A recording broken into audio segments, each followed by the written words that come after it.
ketika kita bicara investasi, kita tidak lagi bicara hanya investasi tok tanpa mempertimbangkan ESG, Environment, Social, and Government. Peluang cukup besar.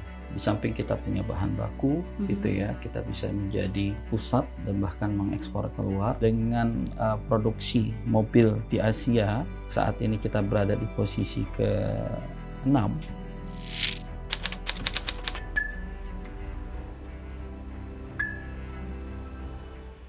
Halo teman-teman suara.com dimanapun Anda berada, apa kabarnya? Berjumpa kembali bersama saya Ria Rizky dalam program Podcast on the Go. Dan tema podcast kali ini adalah masa depan kendaraan listrik di Indonesia, peluang, tantangan, dan transformasi ekonomi hijau. Dan tentunya saya tidak sendirian untuk membahasnya karena sudah ada narasumber di samping saya, jauh-jauh nih datang ke kantor suara.com. Saya sapa dulu ya. Ada Direktur Deregulasi Penanaman Modal Kementerian Investasi dan Hilirisasi atau Badan Koordinasi Penanaman Modal BKPM, Bapak Dendi Apriyandi. Assalamualaikum Pak. Waalaikumsalam warahmatullahi wabarakatuh. Sehat ya Pak? Alhamdulillah. Kebetulan lagi musim hujan di Jakarta. Pokoknya harus tetap fit ya Pak ya? Tetap fit, tetap semangat. Tetap semangat. Terima kasih atas waktu dan kesempatannya nih Pak. Baik. Kebetulan ada Pak Dendi nih di kantor suara.com. Kita mau ngobrolin soal mobil listrik di Indonesia. Siapa yang udah punya nih mobil listrik atau motor listrik gitu, Pak Dendi? Mungkin sudah punya? Kebetulan belum. Tapi akan punya insya Allah. Insya Allah. Saya juga lagi nabung baru ada 20.000 Pak. Iya. Pak, nih kalau misalkan berbicara soal kendaraan listrik nih.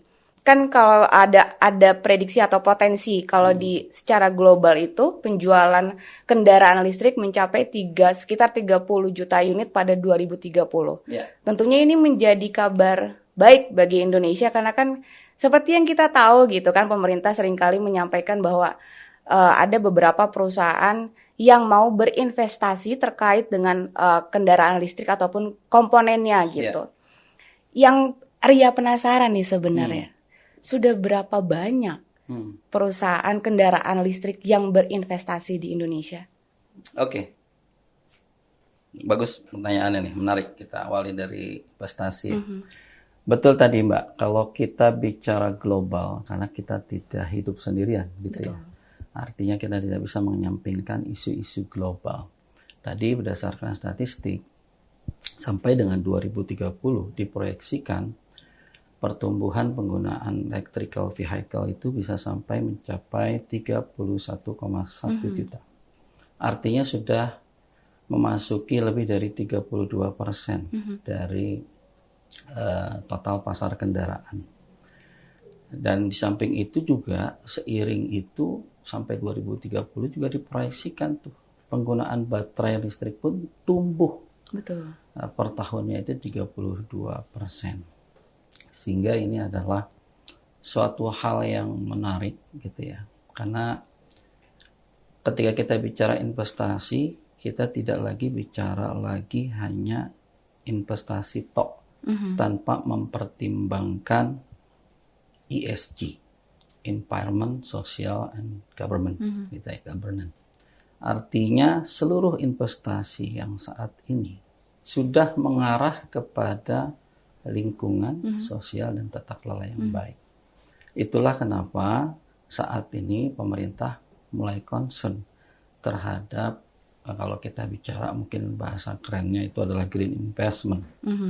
Dan itu sebenarnya sesuai dengan RPJPN maupun RPJMN kita bicara jangka panjang. Karena memang saat ini investasi pasti akan diarahkan yang keterkaitan dengan ramah lingkungan, sosial, dan juga tata kelola yang baik. Sehingga kita tidak bisa menafikan hal itu semua. Dan dengan isu mendorong tumbuhnya kita penggunaan kendaraan listrik di Indonesia, saat ini alhamdulillah yang masuk ke Indonesia investasi kendaraan kita kenalnya biasanya dengan KBLBB gitu ya, kendaraan bermotor listrik berbasis baterai. Itu hampir menembus angka 15 triliun Oke. dari beberapa ATPM ya. Kalau dulu 2019 gitu ya, ataupun sebelumnya awal-awal muncul kita kenal kendaraan atau mobil listrik, kita hanya mengenal 2 brand ya. Satu dari Cina gitu ya, Wuling, satu lagi dari Korea yaitu Hyundai. Nah saat ini selain 2 ATPM tersebut sudah banyak lagi bermunculan. Ada yang kita kenal dengan Citroen, Betul. ada yang kita kenal Ion, lalu juga nama Maxus, ada Volkswagen juga masuk, BYD yang paling terbesar Itu di paling dunia banyak tuh, juga Pak, masuk di ya. jalan. Dan juga desainnya juga oke-oke gitu ya. Betul. Di samping terus berkembang Wuling dan Hyundai tadi gitu ya.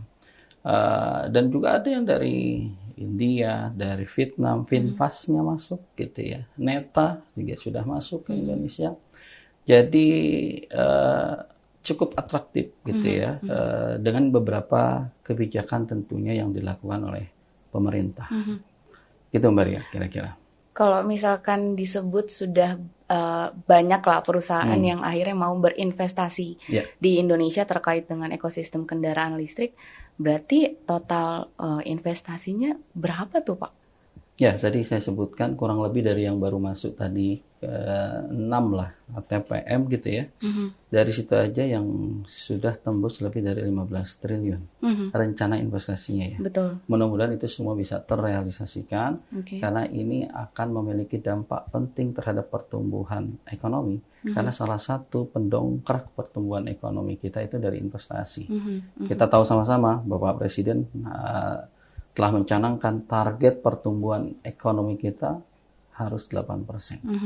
Itu bukan angka kaleng-kaleng. Betul. Saat ini kita baru bergerak di 5%. Jadi memang investasi tidak tidak mau kita harus akselerasi, termasuk yang terkait dengan investasi dari mobil listrik, motor listrik, atau kendaraan tadi KBLBB itu yang kita kenal.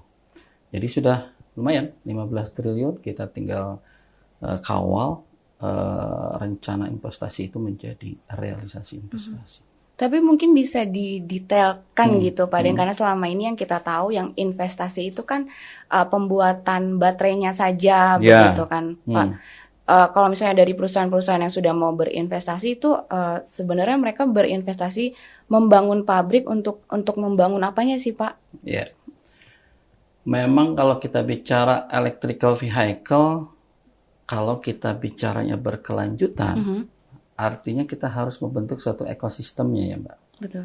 Nah ekosistemnya ini ketika kita pengen misalnya bicara, mobil listrik harus tumbuh, berkembang di Indonesia. Tapi kita nggak nyiapkan infrastrukturnya, kita nggak nyiapkan investasi lainnya. Misalnya yang paling penting adalah listrik itu perlu dicas, gitu ya. Artinya SPKLU, gitu ya, SPBKLU, SPLU, gitu ya, stasiun pengisian listrik umum ya untuk kendaraan listriknya itu harus disiapkan. Itu juga menjadi tantangan buat kita, karena banyak mobil listrik berkeliaran. Pertanyaannya dari masyarakat, bisa nggak dibawa jauh-jauh tuh? Gitu ya. Nanti kita ngisinya gimana? Sekarang aja di rumah cuma 1.400 gitu atau 900 kilowatt.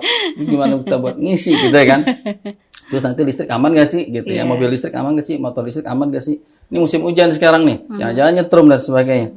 Insya Allah dengan transformasi teknologi yang ada dan melalui pengetesan yang panjang, itu semua sudah dilalui. Dan bahkan dari Chery ya, produk Chery itu yang berupa Jeep ya, itu luar biasa kendaraan listrik yang sudah menembus jalan-jalan off-road ya, yang biasanya itu biasanya ditempuh kendaraan-kendaraan yang konvensional. Jadi sudah banyak variasinya, masyarakat tinggal pilih dan insya Allah bisa berkembang. Artinya ekosistem tadi kalau kita lihat memang harus didukung dengan investasi lain. Selain tadi infrastruktur SPKLU-nya, tentu kita punya cadangan bahan baku yang luar biasa. Dari nikel ore, itu juga kita sudah banyak rantai pasok yang kita arahkan investasi karena kita punya cadangan tertinggi di dunia bahkan gitu ya. Lalu juga ada nikel kobalt, itu juga bisa kita kembangkan baterai, prosesornya, cathodenya, juga baterai pack-nya gitu ya. Bahkan sampai ke energy storage-nya. Itu juga kita harus kembangkan. Karena tanpa ini semua, mustahil ekosistem yang kita dukung untuk terus kita kembangkan. Sampai saat ini, produksi kendaraan bermotor di Indonesia itu per Mei 2024 itu sudah tembus angka 144.000. Iya, Artinya kalau kita terus ingin mencapai tadi, target kita di roadmap net zero emission itu sebetulnya kan 2 juta di tahun 2030 untuk mobil, 13 juta untuk motor. Masih jauh memang, saat ini baru 144.000. Tapi dengan ekosistem yang tadi saya sebutkan tadi, dengan kita punya nikel gitu ya, nikel ore-nya, yang nanti kita bisa buat sebagai nikel cobalt ataupun sulfate-nya, bikin prekursornya, bikin cathode-nya gitu ya, baterai cell-nya, sampai dengan baterai recycling. Karena nanti juga ada teknologi untuk swap, yaitu pertukaran baterai. Ditarik lagi nih Pak Den, berbicara soal potensi peningkatan penggunaan kendaraan listrik secara global di 2030. Nah, kalau misalnya hitung-hitungan nih Pak Den, berarti Indonesia sebenarnya punya peluang nggak sih untuk menjadi negara pengekspor baterai gitu di masa mendatang?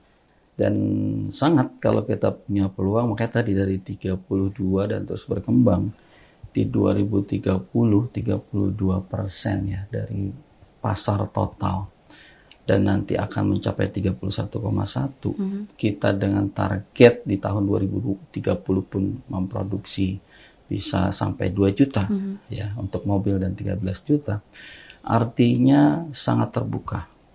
Ketika kita memiliki keinginan, tinggal diperlukan konsistensi. Konsistensinya apa tadi? Kebijakan-kebijakan yang mendukung ekosistem yang ada, termasuk menjawab tantangan-tantangan yang ada, gitu ya. Peluang cukup besar. Di samping kita punya bahan baku, gitu ya, kita bisa menjadi pusat dan bahkan mengekspor keluar tentunya. Karena beberapa kebijakan kita arahkan ATPM ataupun manufacturing yang masuk ke Indonesia, menjadikan basis produksinya di Indonesia untuk dilakukan ekspor keluar. Seperti itu. Itu yang memang kita harapkan tidak hanya menjadi pasar, walaupun kita memiliki sendiri pasar yang besar, gitu ya, karena memang jumlah penduduk kita yang luar biasa. Artinya dari pasar dalam negeri sendiri itu sudah mendukung. Di samping kita ingin terus mengembangkan bahwa kita tidak hanya menjadi pasar, tapi kita bisa menjadikan hub produksi internasional beberapa TPM yang ada atau beberapa perusahaan manufacturing yang ada. Kalau tadi bicara soal secara global, sekarang Ria mau ngajak secara nasional gitu kan. Tadi Pak Denny sudah negeri gitu ya. Betul. Pak Denny kan sudah mengatakan tadi penggunaan kendaraan listrik di Indonesia per Mei ya Pak Denny ya, itu kan 144.000 unit gitu. Tapi pemerintah sendiri menargetkan 2 juta unit gitu. Kan itu sebenarnya pemerintah ini sangat-sangat berupaya membuat masyarakat ini beralih ke kendaraan listrik. Tapi yang sebenarnya menjadi pertanyaan adalah emang seberapa penting sih sebuah kendaraan listrik ini untuk Indonesia? Menarik pertanyaannya. Jadi artinya begini. Tadi yang sempat saya sampaikan sebagai pengantar, bahwa sekarang ketika kita bicara investasi pasti nggak jauh dari isu lingkungan. Betul. Bahkan di dunia gitu ya, di Eropa sana, isu-isu lingkungan ini yang menjadi concern utama. Ketika suatu produk dipasarkan gitu ya, apalagi isu-isu global yang kita inginkan bahwa seluruh investasi yang tumbuh itu harus ramah lingkungan. Arahnya green investment ataupun blue investment gitu ya. Di mana itu menjadi faktor pendorong utamanya. Kalau kita menjadi bagian global yang hidup bersama gitu ya, kita tidak bisa menafikan itu semua. Artinya kita pun harus sudah mengarah kan segala potensi yang ada itu kepada teknologi yang ramah lingkungan. Kita punya mimpi untuk net zero emission di 2030, di 2045 kita menjadi negara maju dan sebagainya. Bahkan kita punya IKN, gitu ya, dengan konsep smart city world class. Artinya memang kota yang dibangun modern tapi yang begitu ramah lingkungan. Nah, sehingga salah satunya yang ramah lingkungan itu yang dapat mendorong, dan kita masih dikenal oleh masyarakat internasional sebagai negara penyumbang emisi yang tertinggi gitu ya. Sehingga untuk menekan itu yang paling dapat kita lakukan saat ini dan kaitannya dengan investasi untuk pertumbuhan ekonomi yang memiliki dengan modal dasar tadi kita punya bahan baku dan sebagainya, dan kita komitmen akan membangun ekosistem, punya pasar yang luas. Salah satunya itu adalah dengan menumbuh kembangkan penggunaan kendaraan berkendaraan berbasis listrik ini, berbasis baterai ini. Nah, sehingga itu kenapa pentingnya saat ini Indonesia mulai beralih. Satu, kita tidak boleh hidup tergantung dengan energi fosil. Yang sudah pasti kita ketahui memiliki keterbatasan. Gitu ya. Sehingga saat ini kita sudah berpikir adalah investasi yang berkelanjutan. Itu sesuai dengan visi misinya Bapak Presiden, bahkan di Astacitanya Bapak Presiden.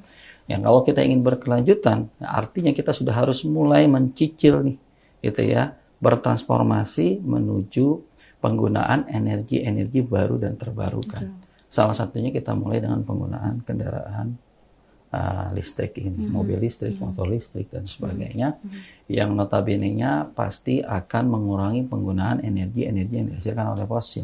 Walaupun saat ini kita tidak bisa langsung melakukan sulap BIM, salabim gitu ya, nggak bisa, karena memang energi listrik yang kita gunakan saat ini saja majority itu masih dari berbasis fosil, PLTU dan sebagainya. Sehingga di roadmap net zero emission yang kita buat itu, kita akan mengurangi penggunaan gitu ya, membuat peta jalan penggunaan pengurangan dari energi fosil tersebut. PLTU itu kalau langsung tidak digunakan, kita kan rata-rata pembangkit listrik itu berbasis uap, berbasis batu bara dan sebagainya. Jadi nggak mungkin juga kalau serta-merta kita langsung hilangkan dengan misalnya energi surya gitu ya, ataupun angin, gelombang laut dan sebagainya, yang notabene-nya itu masih perlu kajian mendalam. Sehingga transisi inilah yang diperlukan. Sambil kita mengurangi penggunaan energi fosil, kita coba beralih kepada penggunaan energi yang lebih ramah lingkungan, termasuk salah satunya mendukung upaya program pemerintah dengan menggunakan kendaraan berbasis listrik. Seperti itu, Mbak. Berarti itu menjadi salah satu strategi yang dilakukan pemerintah untuk bertransformasi ekonomi yang lebih hijau dan lebih produktif gitu ya. Betul. Tapi mungkin jalannya agak panjang kali ya, Pak. Panjang gitu ya. Jadi kalau kita lihat aja dari peta jalan yang ada gitu ya, kita itu memproyeksikan baru bisa net zero emission itu di 2060. Artinya menuju ke sana kita harus punya stepping tahapan demi tahapan, langkah demi langkah yang pas. Jalan masih panjang. Tadi ekosistem juga harus kita teruskan berkembang. Tidak bisa hanya mengandalkan impor dan sebagainya gitu ya. Termasuk tadi kita harus punya peta jalan yang jelas. Saat ini kita punya dua acuan. Peta jalan yang dikomandani oleh Kementerian SDM, peta jalan net zero emission, dan juga ada peta jalan produksi kendaraan listrik yang dari Kementerian Perindustrian. Itu semua bisa diselaraskan. Kita harus bisa melakukan persiapan untuk penggunaan tadi, beralih penggunaan PLTU batubara gitu ya. Di 2025 itu sampai berapa persen kita pengurangannya. Misalnya menambah di 2025 kalau tidak salah 23% penggunaan energi baru terbarukan. Lalu kita tambahkan lagi di 2026 sampai 42%. Ya, 2030 yaitu 2026 sampai 2030 itu nambah lagi 42%. Sampai ke angka nanti 2031 2035 57% dan terus. Sehingga dengan persentase itulah yang kita sesuaikan dengan program-program yang energi baru terbarukan, ramah lingkungan, dan juga tetap menumbuhkan akselerasi dari investasi itu sendiri. Masih panjang jalan kita. Masih panjang, kemudian juga banyak tantangan, banyak jalan terjalnya juga. Begitu kan, termasuk dalam upaya membangun ekosistem kendaraan listrik di Indonesia. Itu pasti tidak mudah juga. Tidak mudah. Apa aja tuh Pak hambatannya? Ya, tantangan. Kita sekarang bicara tantangan. Tadi kita udah bicara peluang. Kita bicara tantangan. Tantangannya tadi, transisi penggunaan energi baru terbarukan yang tidak bisa serta-merta kita lakukan secara simultan. Jadi kita harus punya tahapan yang clear, gitu ya. Punya struktur yang jelas. Nah, itu yang pertama, sehingga kita harus punya peta jalan, dan sudah kita punya. Nah, sekarang konsistensi untuk melakukan. Yang kedua, kalau kita bicara KBLBB, itu kita bicara infrastruktur tentang stasiun pengisian, gitu ya. Nah, tanpa stasiun pengisian, ya akan mustahil, gitu ya. Kendaraan listrik itu berbasis baterai itu seliweran, gitu ya. Walaupun sekarang sudah mulai banyak kalau kita lihat. Izin Pak, mungkin ada datanya untuk saat ini berapa jumlah SPKLU yang sudah ada di SPKLU Indonesia? Ada, kalau tidak salah 1.500-an lebih saat ini di 1.131 titik yang ada untuk SPKLU. Tapi kebutuhan kita masih jauh dari itu. Gitu. Iya. Walaupun saat ini sudah ada 1.500-an gitu ya, di 1.131 titik, karena beda titik antara jumlah gitu ya. Bisa saja dalam satu titik itu ada berapa SPKLU, misalnya satu hotel saja, ada 3 tempat gitu ya, SPKLU itu berarti 3 titik gitu ya. Makanya tadi saya sampaikan ada 1.500-an lebih gitu ya SPKLU di 1.131. Kebutuhan kita jauh dari itu gitu ya. Harusnya kita sudah mencapai 4.000-an. Gitu. Nah, disitulah. Tapi tantangan ini pun sekaligus menjadi peluang. Peluang investasi. Oh, ternyata pasar kita ada nih gitu ya. Karena nanti kan hukum ekonomi akan berlaku, Mbak. Ya kan, kalau sekarang kan nanti aja deh kita nungguin stasiun pengisiannya banyak dulu baru kita beli gitu. Tadi Mbak Ria katakan mau beli nih lagi nabung dulu gitu ya. Nanti deh sambil nungguin stasiun itu banyak seperti SPBU yang ada gitu ya kan. Sebetulnya nanti hukum ekonomi itu yang akan berlangsung.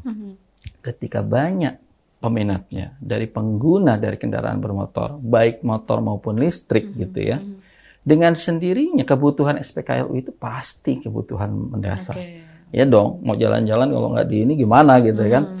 Nah, artinya itu yang kita harus siapkan. Dan itu sejauh ini memang penopang aliran listriknya itu masih dari PLTU yang ada. Nah, ini yang kita coba adjust gitu ya. Sehingga seharusnya kalau kita bicara green investment, kita bicara ramah lingkungan, harusnya kan dari end to end-nya kan.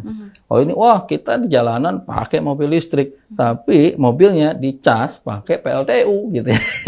Penyumbang itu.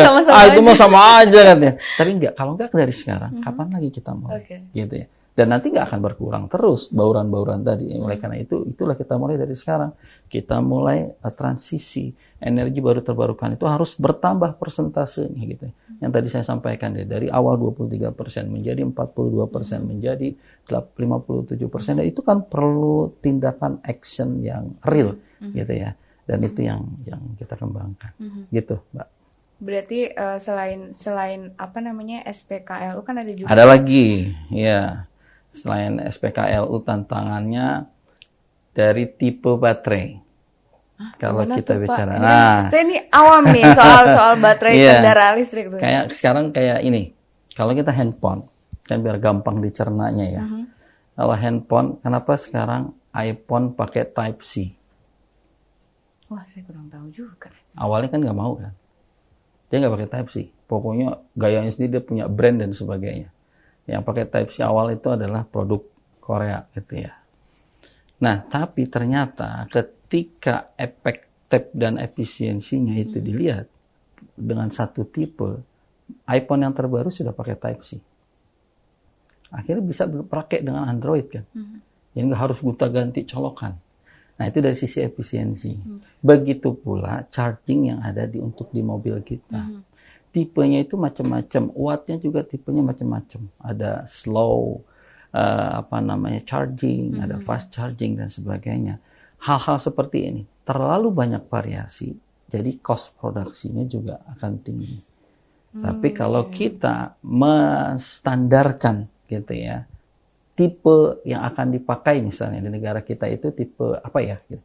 Kayak listrik kan beda-beda ya. Kalau kita ke luar negeri kan kita 220 volt. Gitu ya, colokannya 2. Ada pakai colokannya 3. Betul. Ya, ada 120 volt. Ya, dan Itu kan penyesuaian. Begitu pula untuk charging kita. Itu juga menjadi salah satu tantangan ketika kita bisa menstandarkan teknologi atau tipe dari charging yang ada. Yang kedua juga kita memang nanti akan mendorong penggunaan penukaran baterai. Misalnya untuk motor nih biasanya efektif nih. Kan kita waktu sayang, ngecas di rumah juga, bayar listriknya nambah gitu ya dan sebagainya. Kita pun akan memperbanyak tadi SPBKLU, swap gitu ya. Jadi kita mampir ke SPBKLU-nya, kita tukar baterai kita dengan baterai yang sudah full charging gitu. Jadi langsung bisa melakukan aktivitas-aktivitasnya. Itu pun gitu ya menjadi. Nah, itu juga tantangan kita untuk menambah itu SPBKLU, swap ya dan sebagainya. Nah, ini tantangan selanjutnya adalah menyelaraskan peta jalan target yang harus kita punya. Tadi saya sampaikan di awal, kita punya setidaknya dokumen perencanaan tingkat nasional, roadmap itu ada 2 yang saat ini menjadi referensi acuan. Dari Kementerian SDM, ya roadmap net zero emission tadi, dan juga ada roadmap yang oleh Kementerian Perindustrian. Dari sisi dokumen perencanaan secara nasional saja, itu juga menjadi tantangan kita untuk dapat melakukan adjustment dan penyelarasan. Artinya itulah tantangan-tantangan kita saat ini untuk mengembangkan IP, di samping peluang yang memang terus kita lihat di hadapan masih terbuka sangat besar, seperti itu. Tadi belum ditanya sih sebenarnya kalau sudah ada peta jalan segala macam. Belum ya, tapi udah keduluan disampaikan. Enggak, bukan itu. Belum dijelaskan sebenarnya bagaimana pertumbuhan kendaraan listrik dari tahun ke tahun. Oh gitu. Itu memang dari tahun ke tahun itu ada peningkatan yang signifikan kah gitu? Ya, kalau dari tahun ke tahun penyumbang proyeksi ini kita kan bisa mencapai 61% tuh.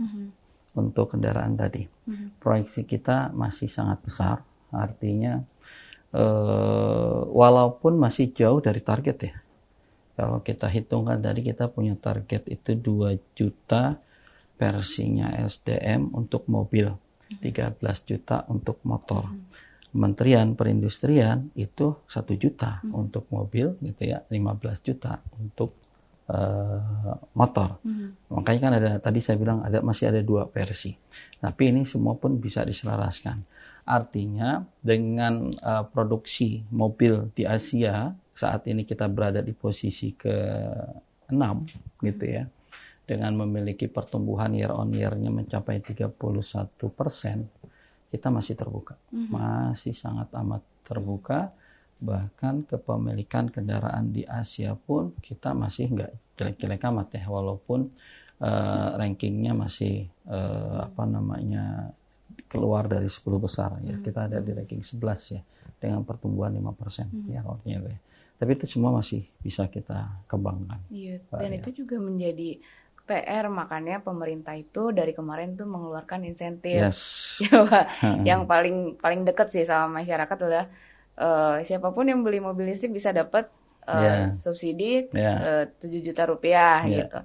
Selain itu, Pak Den, buat yang pengen beli mobil, ada nggak tawaran insentifnya tuh buat masyarakat sehingga mereka akhirnya yakin ya besok saya mau beli mobil listrik nih, insentifnya banyak banget gitu. Ya, jadi kalau kita bicara insentif ada 2 memang. Kita tujukan untuk investor dan juga kita tujukan untuk konsumen. Ya, untuk investor dulu ya, karena memang kita perlu investasi. Dengan adanya investasi tumbuhlah penyerapan tenaga kerja. Dengan ada penyerapan tenaga kerja tumbuh pertumbuhan ekonomi gitu, daya beli masyarakat. Ya dari daya beli masyarakat itulah yang menumbuhkan pergerakan pertumbuhan ekonomi kita kan. Artinya ya balik lagi ke investasi tadi. Ya jadi kalau untuk investor saat ini dengan adanya perubahan Perpres 55 2019 menjadi Perpres 79 2023, terus dikuatkan dengan peraturan pelaksanaannya Permen 21 2023, kita juga mengeluarkan nih Permen Inpes BKPM nomor 1 tahun 2023. itu nomor 6 maksud saya gitu ya. Itu adalah untuk tadi mendukung investasi tumbuh dulu gitu ya, mendukung investasi tumbuh. Nah, jadi dengan pemberian fasilitas pembebasan impor bea masuk gitu ya untuk CBU. Jadi mereka sebelum mendirikan pabrik, mereka kan biasanya melakukan pasar dulu nih. Kira-kira laku nggak nih kalau kita buka pabrik di sini gitu. Jadi artinya kita ingin pastikan dulu. Oke deh, kita berikan kesempatan nih. Hey, masuk ke sini yuk, boleh masuk, boleh impor dulu. Selama 2 tahun. Kita kasih waktu sampai Desember 2025. Oh, jadi boleh tes water gitu. Ya, kayak gitu. Jadi dia melakukan sambil survei sambil berjalan. Tapi kita kasih waktu batas gitu ya. Impornya dikasih fasilitas gitu ya. Tapi dengan kasih batasan waktu itu, pada waktu yang sudah ditentukan itu mereka mendirikan pabriknya di Indonesia. Makanya tadi sekarang seliwerannya banyak kan. Ternyata memang kenaikannya luar biasa gitu ya. Kalau di motor itu 13 kali Pak, setelah ada program itu. Kalau di mobil itu 5 kali kenaikannya jumlahnya gitu ya. Luar biasa gitu ya. Jadi itu dari fasilitas untuk investornya. Jadi ada pajak barang mewah ditanggung pemerintah. Untuk CKD juga kita berikan, bea masuknya bebas 10%. Dan juga pajak barang mewahnya itu 50% gitu ya, 20-40% harus ada TKDN-nya. Nah, itu yang menarik, mereka diberikan kesempatan untuk trial, tapi juga diberikan insentif yang akhirnya kita dorong mereka nantinya ketika udah laku kan, BYD udah seliweran gitu ya. Banyak banget itu udah gitu ya. Mobil Chery udah ada di mana-mana, Wuling dan sebagainya. Ayo dong expand, ayo dong investasi gitu di kita. Nah, di itu terus kalau buat konsumen gimana? Biar daya belinya udah banyak yang jualan, kalau nggak dibeli buat apa investasi kan gitu. Itu pun dipikirkan oleh pemerintah gitu. Saat ini kita memberikan dulu ya sempat ada, walaupun saat ini kalau nggak salah sudah berhenti programnya ya. Untuk motor itu pemberian ada subsidi 7 juta gitu ya. Saat ini sedang dievaluasi apakah nanti akan diperpanjang ataupun tidak. Lalu juga ada pembebasan dari ganjil genap. Wah, itu kalau orang-orang pekerja gitu kan. Kalau orang pekerja pakai mobil listrik punya kekhususan, privilege ya. Nggak ada tuh ganjil genap gitu ya. Makanya kita bisa lihat seliweran tuh di kota-kota ataupun orang-orang kantoran menggunakan mobil listrik, salah satunya tidak kena ganjil genap. Lalu juga ada pajak tahunan yang nanti hanya 10% dari perhitungan biaya pemberlakuannya. Jadi ada diskonnya gitu ya. Lalu ada juga program-program pembiayaan kredit pemilikan IP yang tanpa biaya DP. Nah, jadi itu juga yang untuk mengakselerasi minat dari para konsumen beli gitu ya. Ya mudah-mudahan dengan ini informasi seperti ini nanti Mbak Ria juga jadi lebih semangat. Saya juga pengen gitu.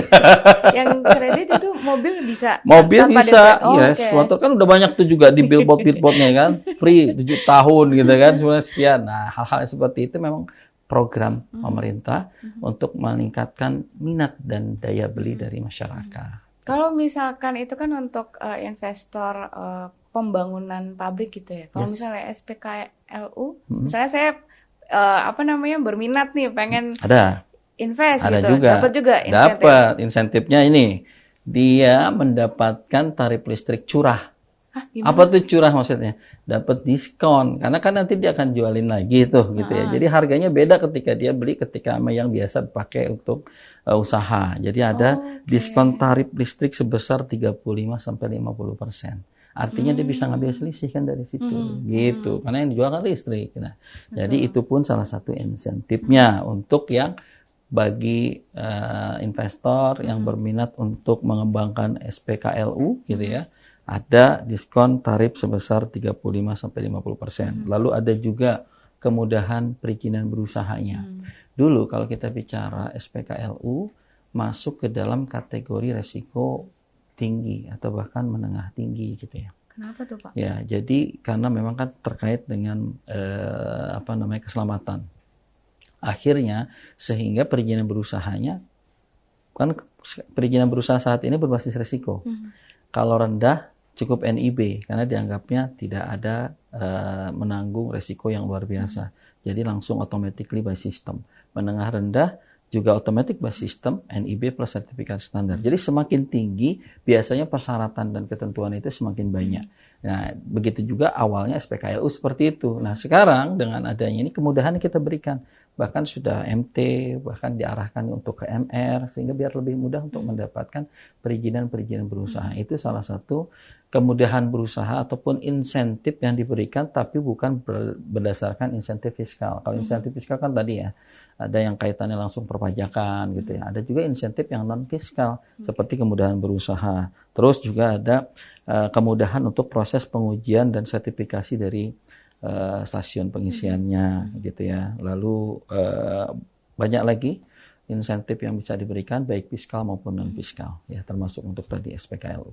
Tapi kayaknya gini Pak, kalau SPKLU ini kayaknya bisa disebut mendesak karena saya boleh cerita dikit nggak Pak? Jadi di medsos itu saya sempat baca ada yang rebutan Pak. Oh ya, betul. Gitu. Itu ngecasnya ya. Betul. Karena kan butuh waktu kan. Jadi udah ada persaingan brand nih. Kalau dulu brand yang pertama membangun SPKLU ini brand-brand lain boleh nih ngecas di dia, tapi sekarang tuh penggunanya jadi pada ego gitu, Pak. Menarik. Untuk 2025 ada prediksi pembangunan SPKLU yang di daerah mungkin Pak, ada penambahan seperti itu nggak Pak? Ya, pasti harus ada karena dengan kuantiti yang saat ini 1.500-an tadi di 1.131 titik itu masih jauh gitu ya. Ya kalau tidak salah hanya 4.000-an harusnya. Sehingga memang pasti akan terus berkembang dan itu sudah mulai. Nanti yang dikhawatirkan itu juga gitu ya. Kalau tidak seiring sejalan dengan tumbuhnya penggunaan kendaraan berbasis listrik di jalanan, baik dalam bentuknya roda 4 maupun roda 2, akan terjadi seperti tadi tuh. Ini udah mulai muncul kan, ada ego-ego brand gitu ya. Betul. Yang awal-awal sih oke lah karena belum banyak penggunanya, silahkan pakai gitu. untuk edukasi juga gitu ya. Tapi ternyata sudah banyak lakunya, enak banget nih yang makainya banyakannya brand lain. Brand betul. Kita nggak dipakai, kita nyediain brand dong gitu kan. Betul. Seperti itu memang nanti akan ada pengaturan yang lebih lanjut, termasuk juga nanti proporsional dari jumlah SPKLU, SPBKLU gitu ya, ataupun SPLU juga kita kembangkan nanti yang ada di rumah-rumah gitu ya. Jadi tidak tergantung lagi dengan SPKLU yang ada, SPLU-nya pun kita bisa kembangkan gitu ya. Bahkan kan ada yang portable tuh awal-awal Hyundai kalau kita lihat gitu ya, itu mereka memberikan langsung paket pembelian kendaraan bermotor listriknya itu dengan portable charging ya, tinggal dipasang di rumah, disambungkan dengan jala-jala PLN tentunya gitu ya, itu bisa langsung buat ngisi. Nah, yang seperti itu juga bisa dikembangkan gitu ya, sehingga nanti jangan sampai kita inginnya berkembang, kita nggak siap tadi ekosistemnya, yang terjadi malah gejolak di masyarakat. Betul. Nah, ini yang akan dipertimbangkan ke depan oleh masyarakat, oleh pemerintah tentunya. Oke. Sedikit menyinggung soal perekonomian nasional gitu Pak. Sebenarnya seperti apa sih proyeksi dari kontribusi kendaraan listriknya sendiri untuk pertumbuhan ekonomi nasional kita? Iya, diproyeksikan tadi yang saya sampaikan untuk dari kendaraan listrik ini mencapai 68,1%. Karena memang kita butuh gitu ya untuk investasi secara global di nasional, terutama khususnya kaitannya dengan pertumbuhan penggunaan KBLBB gitu ya. Ini kadang-kadang memang agak susah. Agak susah, iya. Pokoknya udah mobil listrik gitu motor listrik gitu ya. Nah, memang itu di bahasa Indonesia kadang baik, jadi ketemulah KBLBB, kendaraan bermotor listrik berbasis baterai. Nah, itu aja juga harus diapalin tuh gitu. Ada istilah SPKLU, SPBKLU, istilah SPLU gitu ya. Yang tahunya pom bensin aja. Nanti ada post charging gitu. Nah, ini yang terus kita kejar tadi, karena kita punya komitmen untuk terus mengejar investasi dari sektor apapun. Ya, sementara ini karena di Kementerian Investasi dan Hilirisasi BKPM, bahkan saking pentingnya kata-kata hilirisasi itu langsung disematkan ke dalam bentuk kementerian kami. Awalnya kan kami Kementerian Investasi BKPM. Saat ini Kementerian Investasi dan Hilirisasi BKPM. Artinya program-program ini harus terus berkembang, termasuk salah satunya adalah KBLBB ini, gitu ya. Walaupun banyak lagi, ketika kita bicara hilirisasi, banyak. Tidak lagi nanti kita bicara hanya nikel, bauksit, timah yang berbasis mineral, gitu ya. Tapi juga kita nanti akan mengarah kepada kelautan, perikanan, pertanian, perkebunan. Itu kita ada 28 komoditas hilirisasi yang kaitannya untuk tadi green investment tentunya, gitu ya. Kita itu negara besar, Mbak. Negara yang luar biasa yang sebetulnya diberikan secara gratis oleh Tuhan Yang Maha Kuasa, given. Kita memiliki potensi sumber daya alam yang luar biasa. Dan bagaimana tinggal sumber daya alam itu kita pergunakan sebaik-baiknya untuk kepentingan bangsa dan negara dan masyarakat tentunya. Termasuk program hilirisasi ini. Ini kaitannya dengan kedaulatan juga, Mbak. Makanya kenapa pertama-tama kita melarang ekspor nikel. Itu menjadi heboh, ya. Bahkan di Eropa ditentang. Karena apa? Mereka punya kepentingan, gitu ya. Mereka sudah bicara green investment, kita sudah bicara ramah lingkungan, tapi masih memerlukan itu dari negara-negara seperti kita. Ketika kita akan mengimplementasikan itu, mereka mulai kegerahan dan sebagainya, gitu ya. Wah, kok udah diimpor, kita dari mana dan sebagainya. Jadi sepertinya mereka agak curang, gitu ya, bisa dikatakan. Nah, ini kaitannya kenapa saya bilang hilirisasi itu kaitannya dengan kedaulatan suatu bangsa. Nah, kita harusnya kita mampu olah. Karena kita pahami dengan nilai tambah itu luar biasa. Dengan nilai tambah itu berarti kita mendapatkan lebih dari apa yang seharusnya kita dapatkan, gitu ya. Sejauh ini kan kita langsung lempar bahan baku, kita jual begitu saja, akhirnya kita hanya tidak memiliki nilai tambah, tidak ada penghasilan tambahan, gitu ya. Tapi ketika kita olah dari nikel saja, kita sudah dapat 37 kalinya perkembangan penarikan pendapatan dari penjualan nikel, ya, yang kita rubah menjadi baterai, kita rubah menjadi cathode, yang kita rubah menjadi prekursor dan sebagainya. Itu luar biasa. Ya, sudah seharusnya SDA Indonesia itu dari kita untuk kita, oleh kita juga ya, Pak. Betul. Jangan sampai kita cuman kirim mentahannya doang, keluar impor nanti kita impor lagi, kita beli dengan harga yang jauh lebih mahal. Itu luar biasa. Kita yang dijadikan pasar. Wah, itu kan enak banget. Memang kita punya sejarah. Kita itu negara saudagar, gitu ya. Jadi yang istilahnya ini semangat dagangnya itu tinggi, ya. Tapi sekarang ayolah kita sudah harus bangkit, gitu ya. Kita harus bisa sumber daya yang alam itu kayaknya bisa lebih diolah dan bermanfaat, memiliki nilai tambah untuk bangsa kita juga, untuk masyarakat. Gitu. Ngomongin soal dagang nih. Dagang kendaraan listrik di Indonesia. Ini kan pemerintah masih berupaya gitu untuk bisa mencapai targetnya di 2030. Ini biar masyarakat bisa tahu aja sih, Pak Den. Manfaat menggunakan kendaraan listrik dalam kegiatan sehari-hari. Kalau dibandingkan sama kendaraan berbahan bakar minyak gitu. Apa aja untungnya tuh? Bisa hemat berapa rupiah tuh dalam sehari, Pak Den? Yang pasti datanya saya belum dapatkan secara real ya. Tapi kalau kita ikutin podcast YouTuber otomotif tuh, gitu, yang terkenal kan banyak tuh, gitu ya. Mereka punya hitungan-hitungan tuh, dan mendapatkan yang jauh lebih hemat dibanding dia berhitung mengisi bensin misalnya, ataupun solar dan sebagainya. Itu dari sisi ekonomis, berarti kan artinya ada penghematan. Kalau kita bicara lebih panjang lagi, ketika kita bicara berkelanjutan, gitu ya, artinya kita sudah mendukung bumi ini bernapas lebih lega. Karena dikurangi bebannya dari emisi-emisi yang membahayakan. Nah, jadi kalau kita bicara panjang, anak cucu kita nantinya, gitu ya, artinya itu sebetulnya yang harus kita pahami sama-sama. Tidak hanya kaitannya dengan money, gitu ya, kaitannya dengan cuan, gitu ya. Kita penting hemat, gitu ya. Itu penting, gitu ya. Tapi yang lebih penting lagi gimana kita menjaga kelestarian hidup kita untuk anak cucu kita. Kita mulai dari hal-hal yang kecil termasuk dengan penggunaan kendaraan berbasis motor ini gitu ya. Walaupun saya saat ini belum gitu ya. Mbak Ria juga belum.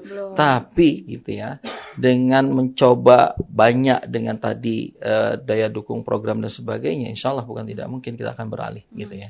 Karena kami pun sudah menggunakan, mungkin belum mobil gitu ya, tapi sudah ada sepeda listrik gitu ya. Itu juga udah mengurangi tuh gitu ya, hal-hal seperti itu. Nanti kita bisa beralih ke motor listrik, dari motor bisa beralih ke mobil listrik. Nanti bis-bis kita juga semua yang diawali sudah menggunakan bis-bis yang menggunakan berbasis listrik. Ya dengan penggunaan itu dan ekosistem yang kita bangun, pelan-pelan kita bisa melakukan transisi dan transformasi menuju yang lebih ramah lingkungan. Pelan-pelan ya Pak. Pelan-pelan, asal kelakon gitu ya. Tapi kita memiliki goals yang jelas, memiliki tujuan yang clear gitu ya. Oke, Pak, ini pertanyaan terakhir sih sebagai sekaligus closing statement.